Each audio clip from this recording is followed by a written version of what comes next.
It all started in March of 2019 when my ex-husband, John Patrick, brother of Dawn Pasela, filed a motion in the Cuyahoga County Domestic Court threatening full custody. Up until that point, I had been quiet and submissive, yet I was still independent and strong. But I didn't know the strength that was inside of me until someone threatened to take my kids away from me.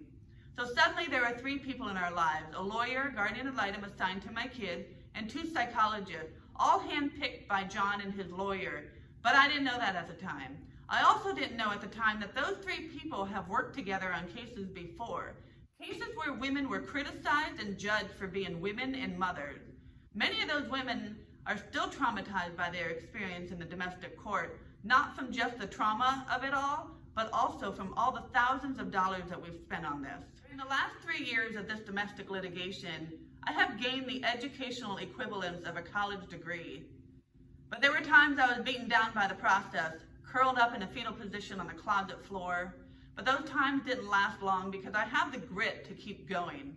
It isn't easy digging deep to find the strength as a woman and a single mother fighting this process, but I'm so grateful that I can tap into my inner strength.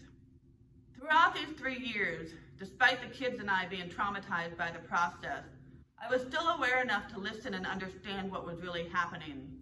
John was exposing Dan. John was exposing the rest of his family. John was even exposing my own family. All people that he has worked with to engage in criminal activity. All stuff that I never knew until these 3 people and John's lawyer questioned me.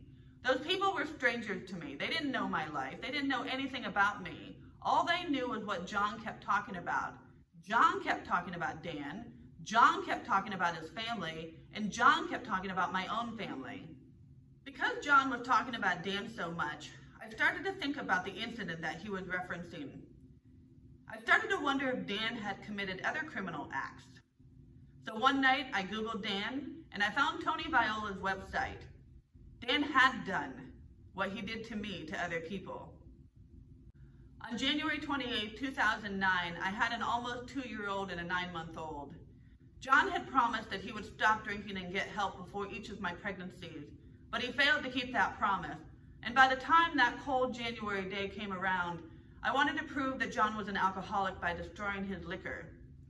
That sent John in a rage I had never seen before, and to protect his alcohol, he picked me up and threw me into the pile of broken glass, twice. I called 911, the ambulance, the police, the DEA came. John had a marijuana grow operation down in the basement. The DEA, the drug dogs were in our house. They confiscated it all. After that, I was taken to the hospital with the injuries I sustained from that assault. And in the hospital, I was told by a police officer that John was in jail and I could press charges. And I filed all the paperwork to press the charges. Several hours later, when that officer took me home, I walked into the house to see John sitting at the kitchen table with other North Olmsted Police Department people, laughing. John had never gone to jail. I was pulled aside by an officer and told that there was a change of plans and I could no longer press charges. He told me, "Go ahead, get your children and feed them their dinner."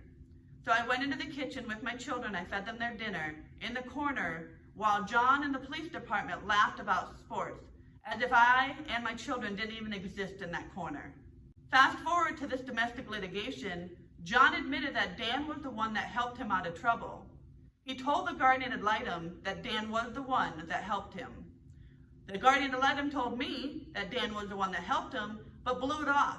That's just what lawyers do. They help each other out. Well, when I told that lawyer that that is illegal, it didn't faze him. If lawyers help each other out, then why did John admit that Dan was the one that helped him escape criminal charges that day? Meeting Tony, I have met so many people victimized by Dan, so much that I created a website and a blog, not only to find justice for myself, but to help others find justice, but also to find out what happened to Dawn Pasela. What really drives me is to find out what happened to Dawn.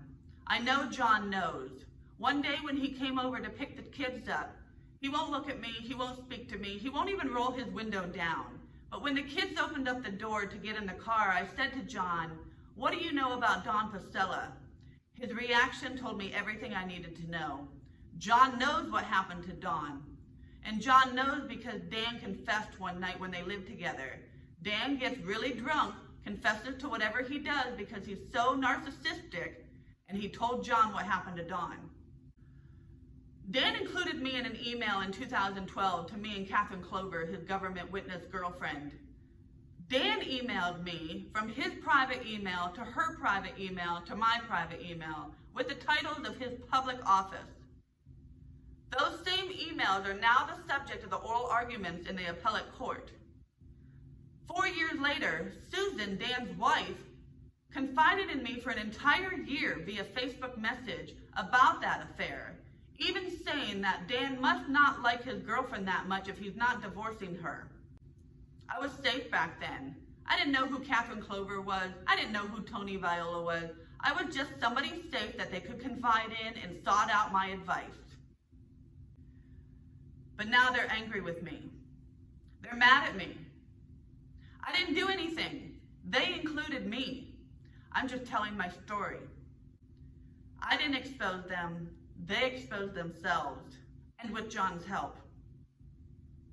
My intention for this blog is to find justice for myself and help others. But what really drives me is to find out what happened to Dawn Pasela. My intention is also to tell the story of the mind of Dan Caceres and how one man can wreak havoc on thousands of people.